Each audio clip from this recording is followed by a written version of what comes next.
తీర్చాల్సిన అవసరం ఎవరి దగ్గర అయితే ఆమె మోసపోయారో ఆమె వారి దగ్గర నుంచి చేయాల్సినటువంటి అవసరం ఉంది. అయితే ఎంత ఇచ్చారు, ఏమి జరిగింది అనే దానిపైన క్లియర్ కట్గా కొన్ని అంశాలు మనం చూస్తూ ఉన్నాం కొంత సోషల్ మీడియాలో. ఇప్పుడు ఆమె బాధితురాలుగా ఉంది కాబట్టి నేనేదో ఆమెని ఏదైనా మాట్లాడితే ఆమెకి ఏదో వ్యతిరేకంగా మాట్లాడతాం, లేదా ఆమె దళిత కార్డు ఉపయోగించింది కాబట్టి ఆమెని ఏమి అనకూడదు అనేటువంటి అంశం కాదు. వాస్తవం ఏంటి అనేది, వేమన సతీష్ అనే అతను నిజంగా ఆమె దగ్గర 7 కోట్లు తీసుకొని ఉంటే ఖచ్చితంగా అతని పైన పార్టీ పరంగా అదేవిధంగా ప్రభుత్వ పరంగా కూడా చర్యలు తీసుకుంటారు, దాంట్లో నో డౌట్.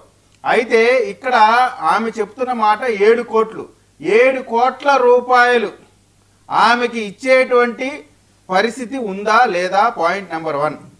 రెండోది, నిజంగా ఆయనకి డబ్బులు ఇచ్చినటువంటి పరిస్థితి ఉంటే ఏ సందర్భంలో ఇచ్చారు, ఎలా ఇచ్చారు? తెలుగుదేశం పార్టీలో వేమన సతీషో లేదా మన చిన్ని గారో లేదా ఇంకొకళ్ళు డబ్బులు తీసుకొని టికెట్లు ఇచ్చారు అనేటువంటి అంశము జరిగేటువంటి అంశమే కాదు. తెలుగుదేశం పార్టీలో టికెట్ ఇవ్వాలంటే డబ్బు మాత్రమే ప్రాతిపదిక కాదు. రాజకీయ పరంగా డబ్బులు తీసుకొని టికెట్లు ఇచ్చేటువంటి సంస్కృతి తెలుగుదేశం పార్టీలో అప్పుడు లేదు, ఇప్పుడు లేదు, రాబోయే రోజుల్లో కూడా ఉండదు.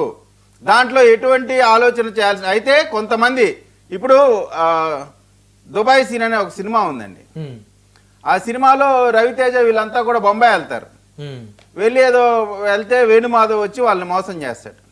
ఇప్పుడు అక్కడ మోసపోయిన వీళ్ళని కానీ లేదా చేసినటువంటి వేణుమాధవ్ ఎవరో చేస్తారు కదా, దానికి సంబంధించిన అంశంలో ఎవడో ఇప్పుడు సతీష్ అనే అతను తెలుగుదేశం పార్టీలో లోకేష్ గారికో లేదా చంద్రబాబు గారికో తెలిసి ఉండొచ్చు. ఆయన నిజంగా ఒకవేళ తీసుకొని ఉంటే, నిజంగా ఆమె చెప్పే వాస్తవం అయి ఉంటే, ఆయన చేసిన దానికి తెలుగుదేశం పార్టీ మొత్తానికి కూడా ఆపాదించి రాజకీయం చేసేటువంటి అంశం కాకుండా ఆమెకి నిజంగా న్యాయం చేయదలుచుకుంటే, ఏదైతే ఇవాళ జడా శ్రావణ్ కుమార్ ఉన్నాడో ఆయన రాజకీయంగా ఆమెను అడ్డం పెట్టుకొని రాజకీయ లబ్ధి పొందేటువంటి బురద జల్లేటువంటి ప్రయత్నమే చేస్తున్నారు తప్ప అసలు నిజంగా కాదు. జడా శ్రావణ్ గారు ఉన్నారా ఆవిడ వెనక? జడా శ్రావణ్ గారి ఆఫీసులో కూర్చొని ఈ విధమైనటువంటి ఆరోపణలు చేస్తా ఉంది. నాకు తెలిసినంత వరకు ఆమె జడా శ్రావణ్ పార్టీ తరఫున కంటెస్ట్ చేసినట్టు నాకు కొంత ఇన్ఫర్మేషన్ ఉంది. అది చేసిందో లేదో నాకు తెలియక కొంత ఇన్ఫర్మేషన్ అయితే ఆమె చేసినట్టు కనబడతా ఉంది. అంటే ఎన్నికలకు ముందరే ఆమె వేరే పార్టీ ద్వారా పోటీ చేసి నిజంగా ఆమె 7 కోట్ల రూపాయలు ఆయన తీసుకొని ఉంటే ఎన్నికల పోటీ టికెట్ రానప్పుడే అడగాలి కదా. సెన్సిటివ్ టైం ఏంటి? ఎలక్షన్ జరిగేటప్పుడు నేను మీకు డబ్బులు ఇచ్చాను, ఆ టైంలో కదా సెన్సిటివ్ టైం. మరి ఈ టైంలో ఏమి ఎంత దీని గురించి రచ్చ చేస్తుందంటే దీని పక్కన వెనకాల వెస్ట్రన్ ఇంట్రెస్ట్ ఉంది. వేమన సతీష్ కి నిజంగా టికెట్ కి డబ్బులు ఇచ్చి బాధితురాలుగా కనపడట్లేదు. జడా శ్రావణ్ అనే అతను పొలిటికల్ గెయిన్ కోసం వాళ్ళని పెట్టి ఆట ఆడిస్తున్నట్టు కనపడతా ఉంది. వేమన సతీష్ ఏంటి, ఆయన ఫైనాన్షియల్ స్టేటస్ ఏంటంటే అందరికీ తెలుసు. నాకు తెలిసినంత వరకు ఆమె దగ్గర వేమన సతీష్ టికెట్ ఇప్పిస్తాను డబ్బులు తీసుకున్నాడు అనేటువంటిది 100కి 100 రూపాయలు నాకుండే ఇన్ఫర్మేషన్ ప్రకారం సత్యదూరం.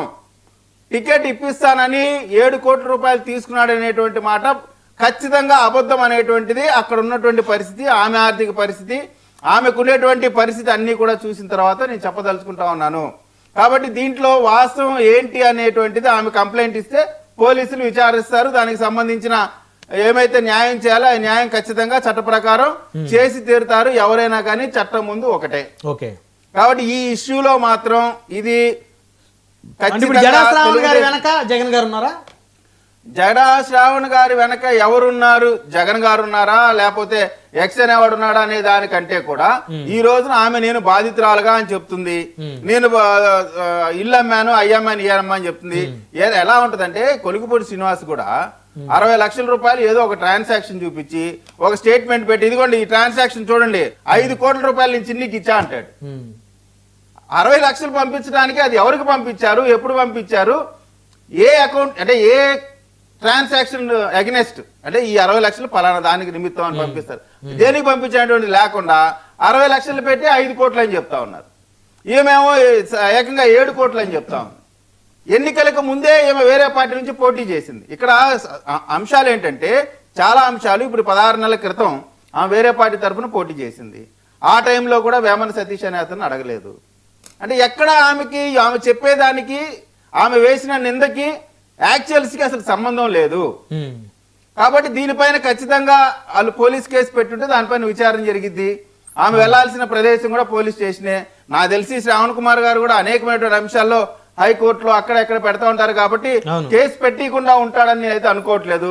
ఆ కేసు పెట్టించారు ఏదో పోలీస్ స్టేషన్ దగ్గర లేదా ఎక్కడో మాట్లాడి ఉండేవాళ్ళు.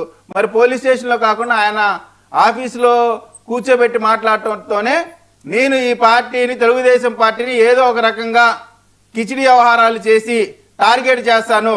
గతంలో చంద్రబాబు నాయుడు గారు నేను ఇన్ని కోట్లు అడిగాను, ఆయన ఏమో పని చూసుకోపో అన్నారు. కాబట్టి ఏదైనా జగన్ గారు ఏమైనా కరుణిస్తాడేమో, జగన్ గారి కరుణించడం కోసం ఇదంతా స్క్రిప్ట్ చేస్తున్నాడేమో నాకు అనిపిస్తాం. ఓకే.